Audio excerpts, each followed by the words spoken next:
Hey guys, great to see you back here as we do every Monday with the weekend recap.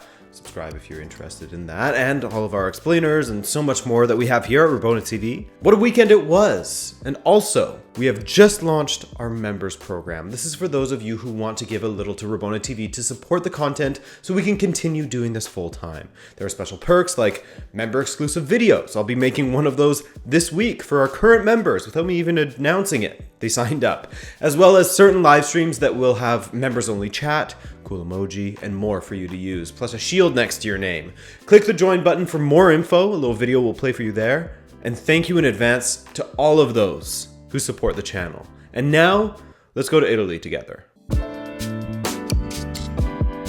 It was an extremely entertaining weekend in Italy once again. Yes, I admit, I am happy because I am seeing Atalanta play well again and they are fun to watch, so I definitely do have a soft spot for them. Atalanta went away to AC Milan on Saturday and pulled off something incredible. First off, they stopped Zlatan Ibrahimovic from scoring, the first time he's failed to do so in a Serie A match that he has started this season. And second, they smashed up the place. Atalanta created chance after chance to beat Gigio Donnarumma in the Milan goal and managed to beat him on 3 separate occasions. Atalanta's defense stood relatively strong as well. Just 2 saves from Golini as Milan blew 2 big chances to score, while center-back Christian Romero maybe didn't have a defensive masterclass, but he provided plenty going forward. He opened the scoring in the 26th minute, then later set up Duvan Zapata to make it 3-0, his contribution sandwiching a Josip Ilicic penalty. Ilicic was a major headache for Milan all match. Atalanta are seemingly back to something close to their best, all without Papu Gomez, which is very impressive. In fact, it was a poor weekend for both Milan sides, AC Milan with the 3-0 slapping at the hands of Atalanta, and Inter with a very frustrating result for all of the Interisti. They followed up their fantastic victory over Juventus last weekend with a not-so-great 0-0 draw with Udinese, in which they were locked out. Roma was able to get some revenge on Spezia. After Spezia beat 9-man Roma 4-2 in extra time of the Coppa Italia, Paulo Fonseca's side just edged them 4-3 at the Stadio Olimpico this weekend. It was a wild one for them. A brace from Borja Mayoral and a strike from Ricky Karsdorp gave Roma a 3-1 lead after 55 minutes, but the comeback was on after that. Spezia pulled one back in the 59th to bring them within a goal, and in the 90th minute they got their equalizer. Bad luck for them as their fight back was put in the dirt by an incredible Lorenzo Pellegrini. After his assist for the opener, Pellegrini scored the winner in the 92nd minute, 4-3 Roma. What a match, man. 7-goal thriller. Fiorentina's rollercoaster ride of form continues as they managed to get a win over Crotone. I mean, you'd hope that they would be able to grab a win over Crotone, currently the worst team in the league. Juve got a 2-0 win over Bologna as Weston McKennie's Juve career continues at a high standard. What a beautiful goal he scored. He really has been one of their better signings this season. The team looks a little deflated without him. And Juan Cuadrado, what a season he has been having. He's failed to really impress me in the past, but this season, he's lighting it up. Incredible passing. He actually assisted McKennie's beautiful goal to make it 2-0. The first goal was scored by Artur, assisted by Cristiano Ronaldo. Things started so brilliantly for Napoli against Hellas Verona as Chucky Lozano scored his 10th goal of the season just 8 seconds after kickoff, fast as hell. But from there, Napoli slumped to a 3-1 defeat at the hands of Verona, one of those sides that you simply cannot afford to underestimate because they will punish you heavily for it, and they did so. Lazio, they got their 4th consecutive victory. That's much better from them as they beat Sassuolo 2-1. Sassuolo are cooling off a lot lately, just 1 win in their last 5 Serie A matches. And so Milan still sit atop the table, but not as comfortably as before. I mean, just slightly, with Inter getting held to that uninspired draw. Milan's loss to Atalanta wasn't fatal, but it gave a chance for Roma, Juve, and Atalanta to catch up a bit as those teams round out the top 5 in Italy. And we're back in France, and PSG are back to clapping teams, it seems. They hosted Montpellier today, a mid-table Montpellier, and it was never really a challenge for them, especially considering the visitors Montpellier had Jonas Omlin sent off in the 19th minute as the keeper absolutely clattered Kylian Mbappe, who was in clear, It's always crap when your keeper gets sent off, especially after just 19 minutes. That's no way to be forced into a substitution for the poor manager. That's terrible. Mbappe then opened the scoring in the 34th minute with a poke over the keeper, but the destruction of Montpellier was only realized after an hour of play. From the 60th minute to the 63rd minute, Neymar, Icardi, and Mbappe all scored to make it 4-0 in lightning fast fashion. Mbappe with 2 goals and 2 assists, Icardi with a goal and an assist, and his career seems to have been revitalized a bit under Pochettino. I mean, it makes sense. He was sometimes inconsistent at Inter, among other issues, but overall a consistent scorer. And you gotta feel like perhaps Tuchel mismanaged him a bit. I mean, not even coming off of the bench against Bayern in the UCL final when you need a goal. It's a little bit crazy. AS Monaco versus Marseille was a top matchup of the weekend as both teams are fighting for top 4 places in the table. Niko Kovac's Monaco came into the game on a 5-match unbeaten run, while Marseille are slumping just a bit at the moment. And their form held true as far as this result went. While Marseille took the lead early, Monaco fought back in the second half, scoring 3 goals to win 3-1. Lille continue their great run with a 1-0 win over Stade Rennais, a fellow top 3 hopeful. And wouldn't you know it, perhaps Jonathan David is finding a bit of goal scoring form for Lille finally, as he scored what would be the winner against Stade Rennais in his 2nd consecutive match. Sorry, he's now scored in 2 matches consecutively, that's what I mean. And in Le Derby, Saint-Étienne versus Lyon, there was no competition in this one, unfortunate for Les Verts Saint-Étienne. They were trounced by a rampant Lyon 5-0 as Marcelo and Cadwere scored a brace each, with Memphis Depay capping things off in the 82nd minute, 5-0. Rudy Garcia's Lyon are looking like legitimate title challengers alongside Lille, as things at the top of the table are very, very tight.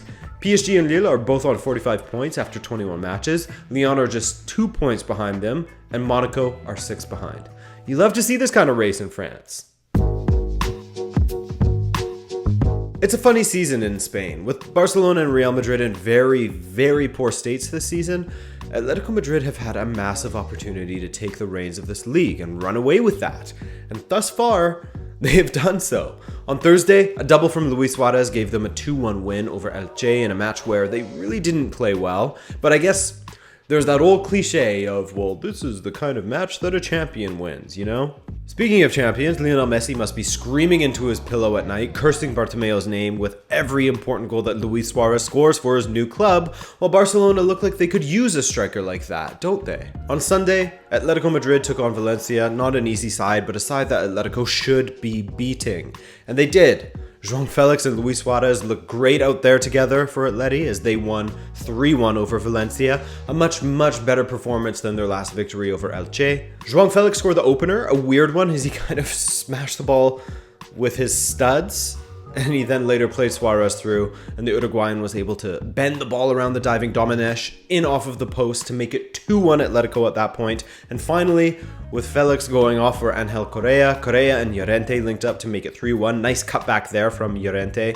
Comfortable for Atletico in the end, despite going behind after 11 minutes to Valencia, thanks to that Uros Rasic goal. Across town, things are a bit strange at Real Madrid. They lost to 10-man 3rd division side Alcoriano in the Copa del Rey.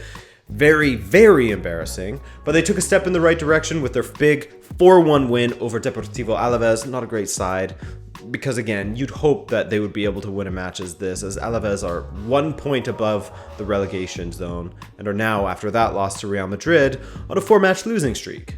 But perhaps one of the most important aspects of this win was Eden Hazard getting a goal and an assist. He was coming in centrally a lot more in this one, but this man's confidence was on the floor before, and with this good showing from him, you'd hope he can continue like this, because a player like that, a player who can turn a result on its head for your side, he could be influential to turning Real Madrid's spotty form around. Youssef in the city continues to smash it this season. This is the striker that Sevilla had been needing since Ben Yedder had left them.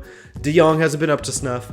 En-Nesyri showed flashes last season, but this season he has some of that consistency that his game has always threatened to have. This weekend he scored a hat-trick against Cadiz, taking his tally up to 12 goals. That's Pichichi form right there. He's level with Luis Suarez, above Lionel Messi.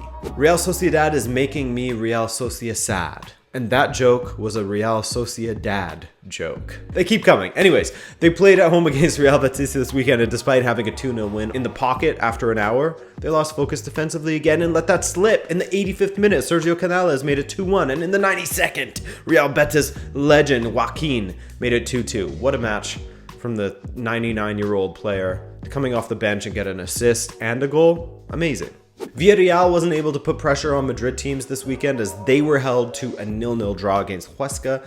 Frustrating for Unai Emery, not only for the aforementioned reason that a win would have put a lot of pressure on both Madrid sides at the top of the table, but the bottom of the table, Huesca, defended resiliently against Villarreal. And Barcelona won 2-0 over the bottom feeders Elche with Frankie de Jong at the middle of everything good for Barcelona. He scored the opener and then set up Riqui Puig at the end of the match. De Jong's been looking great lately for Barcelona, hasn't he? And this was a match that you expect Barcelona to win, though that's not a guarantee with this version of Barcelona at the moment. But hey, they did get the win.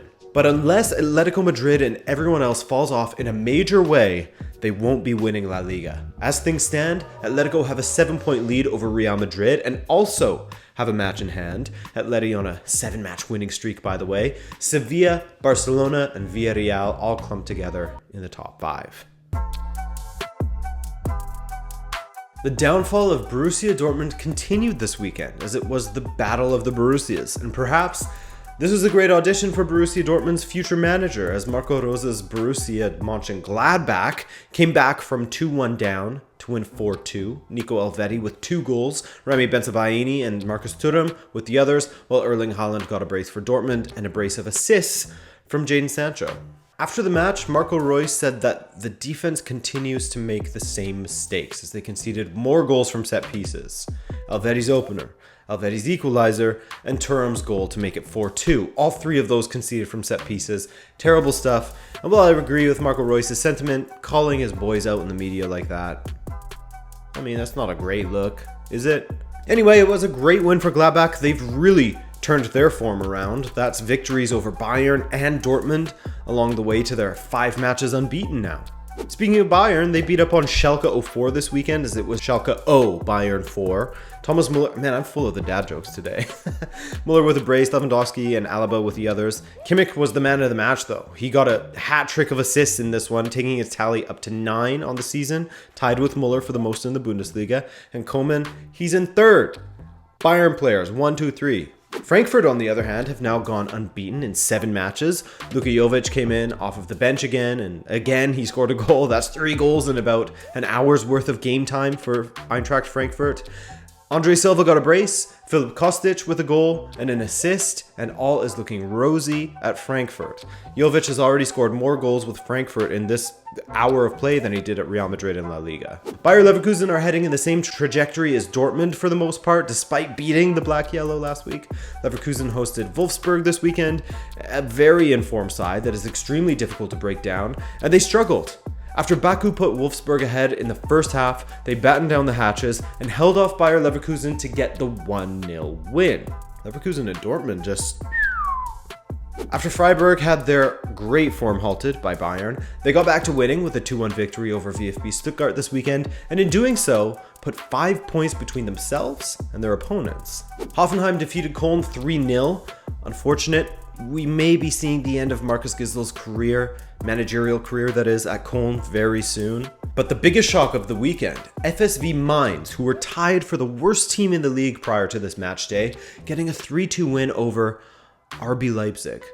RB Leipzig's form of late has been spotty, random, but you have to give some credit to Mainz, who have been improving upon their performances as of late. Perhaps not results-wise, but their performances have been better, especially that 1-1 draw with Dortmund, now a 3-2 victory over Leipzig. That's massive for them. Maybe this can turn things around and get them out of relegation. I don't know. But it didn't do any favors for the title race in Germany, that's for sure, as Bayern's lead extends to 7 points. Leverkusen have fallen 10 points behind now. Dortmund's already 13 adrift. You can't see Bayern losing this now, can you? Even if they aren't at their best domestically, it's hard to see them letting go of this sort of lead. But hey, stranger things have happened, and it's a very strange season. Alright, let's quickly go through the FA Cup results here, as I know there are a bunch of you that have an interest in that. One of the big results was Southampton beating Arsenal 1-0 as Hasenhüttl continues to do great things at St. Mary's. Arsenal came into the game a lot more after Arteta made some substitutions in the second half. You know, the last half hour of play or so, Arsenal were pretty good, but it was too little too late by that point, you know? Where was that fire earlier on? Despite their troubles in the league, Sheffield United advanced with a 2-1 victory over Plymouth Argyle. Swansea got a massive victory over Nottingham Forest as the Welsh side beat up on them for a 5-1 trouncing.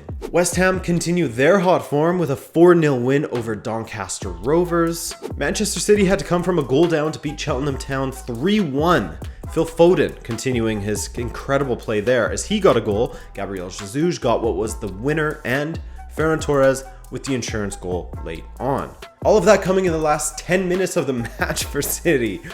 Heartbreaker for Cheltenham Town. Chelsea beat Luton Town 3-1 thanks to a Tammy Abraham hat-trick. I watched this one and the Arsenal one, and I really feel for Timo Werner as he had a penalty saved, and it wasn't even a bad penalty or anything, just a great save by Simon Sluga in goal.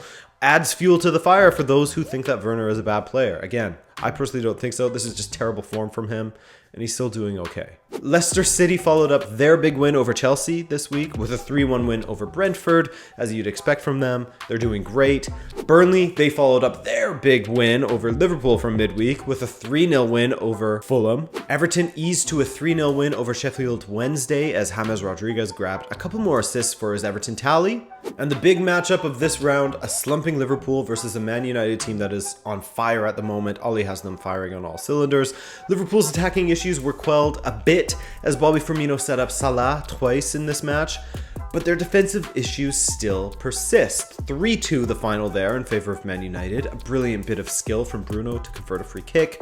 Greenwood with a goal and an assist. Cavani hit the post. A solid performance from United. Liverpool's issues were actually highlighted in a recent video I did with Ben Butchick from First Time Finish. You'll want to watch that, as he also provided some potential signings for Liverpool to aid both in defense and in the attack, and they are reasonable suggestions, not, oh, go get Kalidou Koulibaly and Lionel Messi or something like that, you know? And that's all for this week's weekend recap. I appreciate you guys taking the time to watch, and do make sure you subscribe if you're new around here. My name's Adrian. This is Rabona TV. Become a member if you feel like it, and we'll catch you later in the week. Take care.